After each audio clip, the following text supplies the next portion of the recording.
ഇവാഞ്ചലിയും അനുദിന സുവിശേഷ വിചിന്തനം. ഏവർക്കും ഈശോ മിശിഹായ്ക്ക് സ്തുതിയായിരിക്കട്ടെ. പെസഹകാലത്തിലെ 3-ാം വാരം വെള്ളിയാഴ്ചയിലേക്കാണ് നാം പ്രവേശിച്ചിരിക്കുക. തിരുസഭ മാതാവ് ഇന്ന് നമുക്ക് വിചിന്തനത്തിനായി നൽകിയിരിക്കുന്ന ധ്യാന വിഷയം അപ്പത്തിൻ്റെ സുവിശേഷം എന്നറിയപ്പെടുന്ന വിശുദ്ധ യോഹന്നാൻ്റെ സുവിശേഷത്തിലെ 6-ാം അധ്യായം 52 മുതൽ 59 വരെയുള്ള വാക്യങ്ങളാണ്.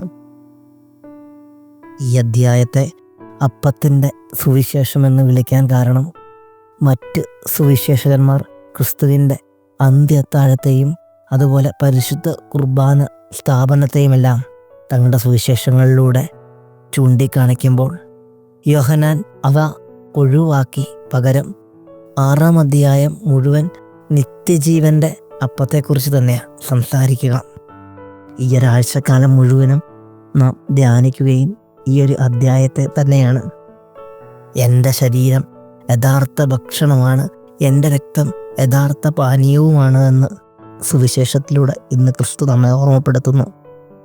ഇന്നത്തെ സുവിശേഷത്തിൽ കൂടി കടന്നു പോകുമ്പോൾ മനസ്സിൽ ആദ്യം വരുന്ന ഒരു ചിന്ത പണ്ടെങ്ങോ വായിച്ച OV വിജയൻ്റെ ഒരു ലേഖനത്തിലെ ഓരോ മനുഷ്യനും നരഭോജിയാണ് എന്നുള്ള ഒരു ചെറിയ ചിന്തയാണ്.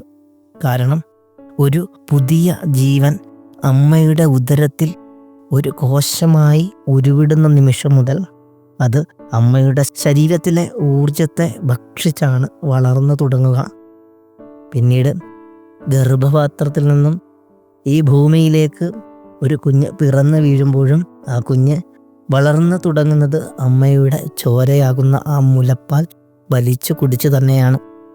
എൻ്റെ ശരീരം യഥാർത്ഥ ഭക്ഷണവും എൻ്റെ രക്തം യഥാർത്ഥ പാനീയവുമാണ് എന്ന് ക്രിസ്തു പറയുന്നത് കേട്ട് ക്രിസ്തുവിനെതിരെ തിരിയുന്ന യഹൂദരെ നമുക്ക് സുവിശേഷത്തിൽ കണ്ടെത്താനായിട്ട് സാധിക്കും. കാരണം ഒരു യഹൂദൻ്റെ ചിന്തയിൽ മനുഷ്യൻ്റെ മാംസം ഭക്ഷിക്കുന്നത് രാക്ഷസ സ്വഭാവമുള്ള നരഭോജികൾ മാത്രമാണ്. പിന്നെ അവർക്ക് എങ്ങനെയാണ് ക്രിസ്തു പറയുന്നതിനെ ഉൾക്കൊള്ളാനായിട്ട് സാധിക്കുക? ഒരുപക്ഷെ ഈ ലോകത്തിൻ്റെ കണ്ണിൽ കൂടി നോക്കുമ്പോൾ ശരീരവും രക്തവും ഭക്ഷിക്കുന്നത് നരഭോജികളാണെങ്കിൽ ആത്മീയതയുടെ കണ്ണിൽ കൂടി നോക്കുമ്പോൾ അത് ക്രിസ്തുവിൻ്റെ തിരുശരീരവും തിരുരക്തവും നിത്യജീവനിലേക്കുള്ള മാർഗവുമാകുന്നു.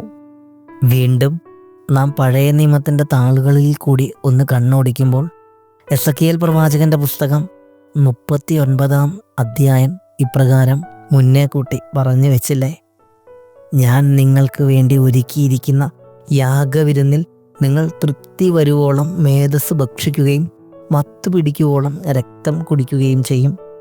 ഈ നിമിഷം മുതൽ നമുക്കും പ്രാർത്ഥിക്കാം, തമ്പുരാനെ, ലോകത്തിൻ്റെ കണ്ണിൽ മാംസവും രക്തവും ഭക്ഷിക്കുന്ന നരഭോജികളാകാതെ ആത്മീയതയുടെ കണ്ണിൽ നിന്നെ ഭക്ഷിക്കുന്ന ക്രിസ്തു ഭോജികളായി തീരാൻ ഞങ്ങളെയും അനുഗ്രഹിക്കണമേ. ആമേൻ.